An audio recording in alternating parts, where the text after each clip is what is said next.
Hey guys, this is Adam, and I'm back with Dr. Kori Propst for another episode of Contest Prep University.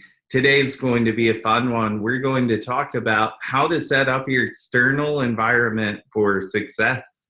Yes. This is probably one of my favorite ones because I think people sometimes set unrealistic expectations on how to control that, environment so much. I've had a lot of clients with me say, I need to quit my job. And I'm like, hold on, let's hang on a second there. And I have that seems extreme. I have a pretty big rule where I tell people, as far as relationships, jobs, very big decisions, try not to make those in the last 6 to 8 weeks of your prep. I was just going to ask you, for an entire 6 months, don't make any decisions. Because just for some people, a prep is going to be that long. I always prepped for 6 months, no matter how much I had to lose. Even if I only had 6 pounds, I was prepping for 6 months. Yeah. But prep was never easy for me. And to your point, that was something that was a rule for me. You're not going to make any big, meaningful, life-altering decisions. Right, yeah. While you are doing this, because you're not at full cognitive capacity. Right, absolutely. Yeah, and because we are in that state, we can become pretty impulsive and just very immediate gratification. Right? I remember, Adam, when I noticed this probably after my 3rd or 4th show. I did 20 total before I retired. That as food got tighter and tighter and tighter for me, I would start spending more and more and more money. So it's we're gonna do it somewhere. We are there's this element of, it's almost like a rebound effect. When something becomes really constricted and tight in one place, we have to find a way to compensate in another place. Do you ever notice anything like that in your own preps? I bought a car every time I prepped. Oh my gosh. I kid you not. And one was such a bad decision that my trade-in literally broke down at the dealership when I refused to take the offer to drive it off the lot. And I swear to you, Kori, I've never seen a more disappointed look on my wife's face in my life. Oh my goodness. Literally sitting on the curb with her head. Did she not set any rules for you, dude? Okay, remember what happened last time? Yeah. No cars! She's always really good about that, reminding me of the past. But it didn't make a difference. It did not. That was the last prep and the last new vehicle I had purchased. That happened how many times? Twice. Okay. I never bought a car. I'd never spent that much money. But I did notice that the purse strings got a little looser. And I see this too, just in terms of food. I had clients in the past who would bake and bake and bake and bake and just freeze it all for later, for when they could eat it. And so, it's we need to have some sense of satisfaction somewhere, because we are feeling quite deprived in a very important area of our lives, which is eating, because that brings, for most of us, it brings us a lot of joy. It should be a joyful experience. Some of this comes down to that prep can be so structured that it lacks the spontaneity that sometimes people don't recognize that they need. Yeah. So lots of people isolate. They stop going out with friends, seeing family members. They really, it threatens their sense of connection with other people in many ways. And this part of it kind of makes sense because we are lacking in energy and the desire to get up and do things. You know, the metabolism slows down. We're not operating at full capacity again. Right. So what do you do in a situation like that, Adam? Do you force yourself to go out? I think there's something great to be said about planned spontaneity. Mm-hmm. So, like, this definitely doesn't happen in my Monday through Sunday routine, but I have this to look forward to. Mm-hmm. And it might be a more logical activity or something to look forward to because it is planned and it's not right at the moment. Yeah.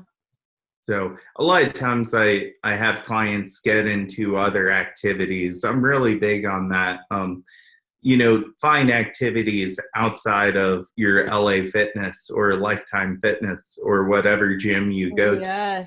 Maybe go rock climbing, go hiking, biking.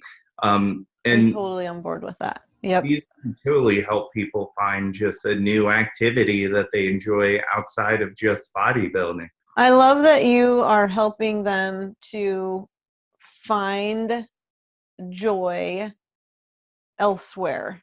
And because there is the risk of, I only exercise to lose weight, or I only exercise to change my body or shrink my body, it's really easy to get into that pattern of behavior and thought pattern too. So to deliberately and consciously, like you said, say, I'm going to try something different. Just because I'm bodybuilding doesn't mean that I can't like go for a run, and I'm going to go run on the trail. I'm going to go grab my bike and I'm going to go to the trampoline park. Yeah.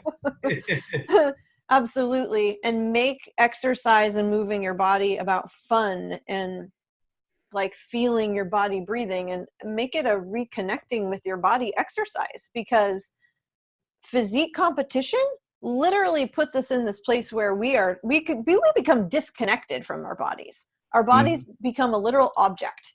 This needs to become smaller. This needs to become wider. This needs to be shrunken. And it's like we're looking at a mannequin saying, all of these things need to shift and be molded. But we literally live in this thing. It's this vessel that carries us around and really does a lot for us. So let's help it out instead of disconnecting from it. Yoga, that's another great way. Tai Chi, karate, any of those exercises too can really help us reconnect with our bodies. I know one of my clients mentioned one I never really thought about, but she loves organizing her house, like her closet. She even does yard work. So she has found joy in doing chores to keep herself busy and her mind off of prep. And I thought that was really cool because that's one I hadn't really heard.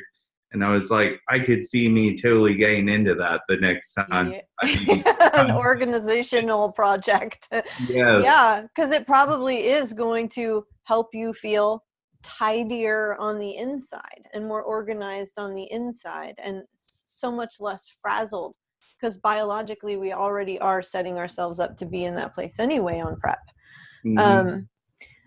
I would say that we want to reduce the amount of self-control we feel like we have to use too. So just a super practical example of something externally to do, and everyone's probably heard this already, but get your food off the counters. Don't keep food on the counters. It's like set up your environment so that your thoughts they don't become distracted by things that you don't necessarily want to like grab your attention. Right. That's key. My wife made a candle that was had candy corn surrounding it.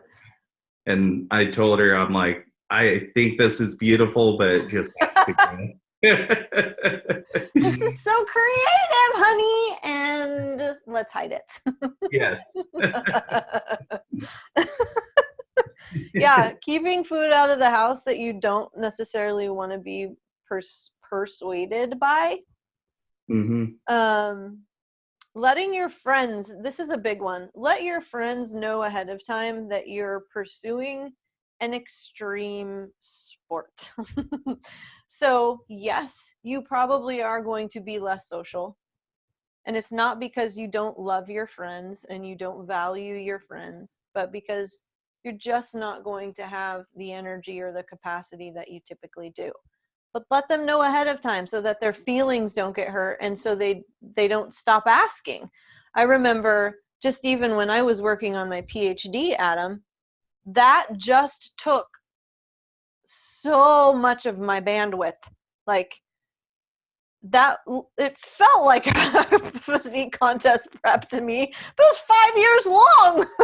Mm-hmm. And my friends would ask me to do things, and I literally just did not create space in my calendar for as much as they would have wanted to see me. I'll say that. It's Mm-hmm. not that I never did. It's that I really needed to buckle down. If I were to expect to do this well and get it done in a reasonable amount of time, it just, I had committed to, I need to say no to a lot of these things and a lot of these people.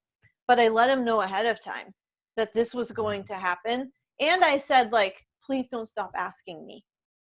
I need to know that you'll keep asking me, and that when we get done, you don't hate me so much for rejecting you so often, that we're still friends and we can just pick back up where we left off. That's really important. Mm-hmm. Yeah, I've seen a lot of people maybe disengage in friendships, and just having that engagement and, the fact that you still have an invite is probably very comforting. It is. It helps on a very emotional level. Yeah, Yeah. absolutely. To know that people are thinking of me. You. Yes.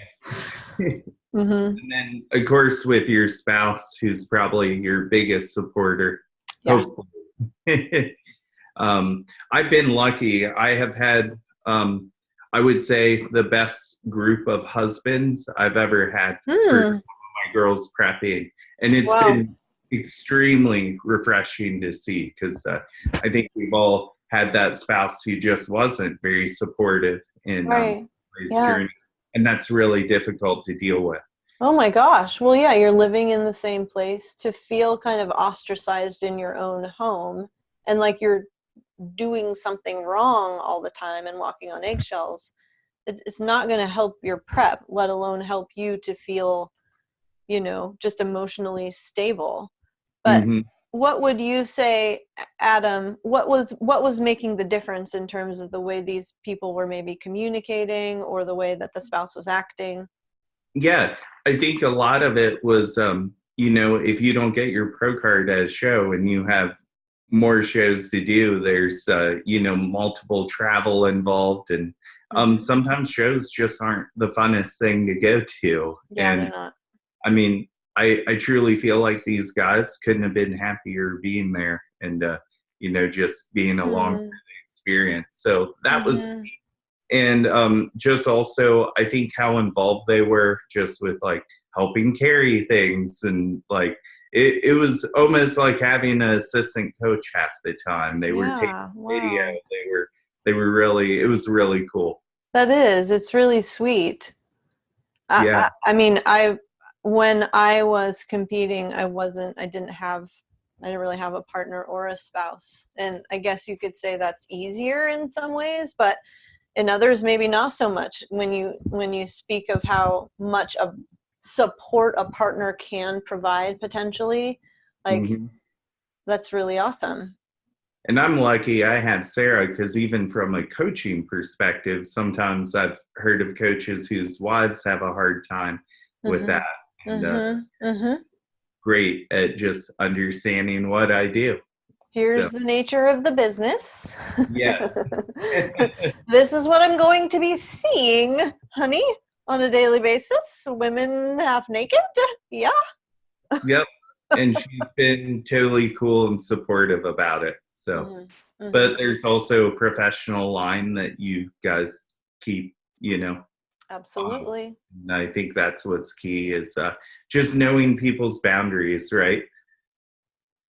Yeah, yeah, totally. And it all comes down to having a sense of trust, Mm-hmm. you know. When you're talking about couples, the first thought I had was competing and prepping for a contest is not licensed to be an asshole. Mm-hmm. That's the first thing I thought, Adam. Like, That's a great thought because I've seen some people become very much divas. I'm on prep, so everything must shift for me. yeah, the world revolves around me now. And Mm-hmm. rude awakening coming here. No, it doesn't. You Right. chose this. And you do have a responsibility, even though it's going to be more difficult. You have a responsibility to still treat people with kindness, especially your spouse, your Yeah, partner. absolutely. It's Mm-hmm. almost like a 6-month wedding, right? If someone turns into that, where they're a prepzilla versus a bridezilla. That is a very good analogy. Yeah, I've had a few prepzillas in my time. I Ladies, still love are you them. listening? I'm really good at taking people as to who they are Right. and learning to still love them for who they are. You bet. You bet. And hopefully, I mean, I see you, Adam, as the kind of coach that your clients are going to trust you so much. You could say, like, dude, like, you need to rein that in a little bit. Yes. The Prepzilla is coming out. Yeah. And So them being able to kind of laugh about it and maybe take it without taking it personally. And so they can be like, oh, yes, it's there. I don't like it. I'm going to start watching that. yes. You know, Hey, even with just my lifestyle and general population clients that I work with, one of the things that is most beneficial for them and is learning how to communicate with their friends and their partners and spouses about what they're doing, why they're doing it, how it's going, what types of support they need, what it would help to hear. And that's not me saying I'm not going to take into consideration at all how those people are feeling about what I'm doing. But a lot of times our support people don't know how to support us. mm-hmm. And I just had a client the other day say, I'm not even sure what I want these people to say or how they can support me. So for our prep clients, that would be a valuable exercise to reflect upon what would feel supportive. What could this person say and do?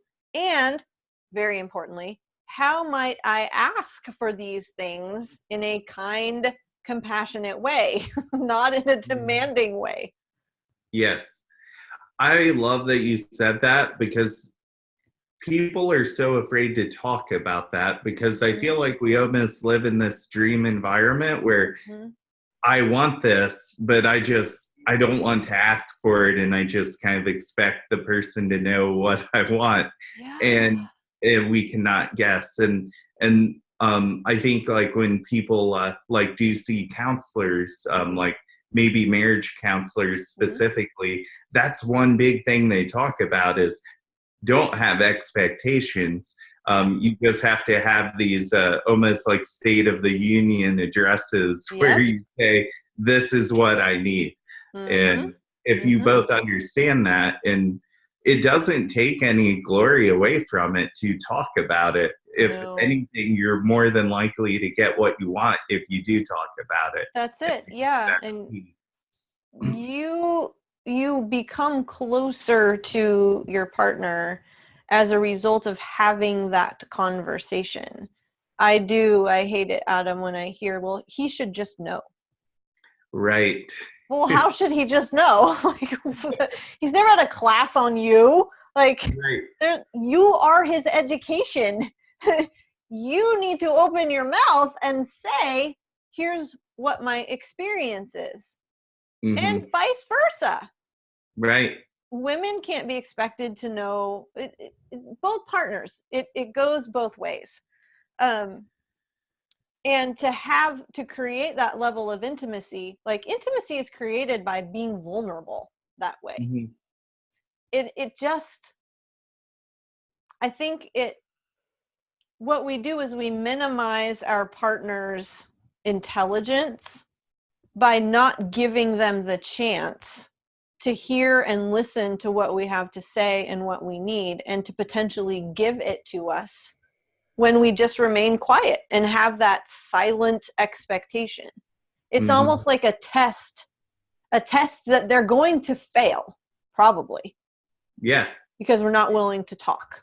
It stunts growth is the way I look at it.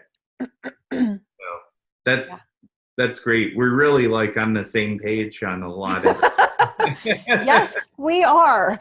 I just, personal experience here in my partnership, like Ben will say, please tell me exactly how you want it. Tell me exactly what you need. And there are moments when I'm like, right here, right now, Ben, I need a hug. This is me needing a hug. This is me like, you need to kiss me right now. And I mean, I don't mind doing that. Like, because he can't read my mind. And sometimes I may, like, my body may be saying one thing, but my face may be saying another. And he's like, mixed messages. So, yeah. That's so funny. Then he can oblige. If I say it, he can oblige, right? Yes, absolutely. No, that's great to hear. You know, and I think a lot of times we do have that internal expectation, and when you talk about things, you just really open the relationship to a whole nother level. So even if you've been married 10, 15, 20 years, it's, you know, me and Sarah are on year 11 right now. I was just going to ask. Yeah. Being married, and you know, we still talk about things, and it's just, you know, I know her more than most people, but you discover more as you ask. And well, isn't that right? And to even think that we could know everything about our partners seems kind of ignorant. Like, we don't even know ourselves very well most of the time. Like, how are we going to know another person? Yeah, I just think about how much over the course of, because we've been together for 3 years now, how much I'm still learning, and how often I still get surprised by the way that he'll react to something. I'm like, I didn't expect that. Yeah. That is awesome. Yeah. So there's another thing, guys, in terms of your external environment. Like, put it out there to the world, your curiosity. Remain open and have some structure, but remain as open as possible. I think that's going to be an important piece of your prep journey. Absolutely. There's been times where Sarah has asked me to go to things I really didn't want to go to, and it was I'm really glad I went to them because I found something that I enjoyed out of that. Yeah. So it's, if we look at our life as a pie, you guys, prep is a sliver of that. Just a small slice of your life. And so we have this whole other big area to really consider in terms of what's going to lead to positivity and well-being and a sense of vitality and energy and zest. And, you know, our relationships are a huge part of that. Our careers are a huge part of that. Don't quit your job, guys. Yeah, so look at your life as a pie and just really take into account that the other large slices are not prep. Right. I think that's great. Very valuable information there. Awesome. Well, I think that wraps up this episode. That was perfect. And we'll be here for another episode tomorrow on Contest Prep University. All right, guys. Thank you.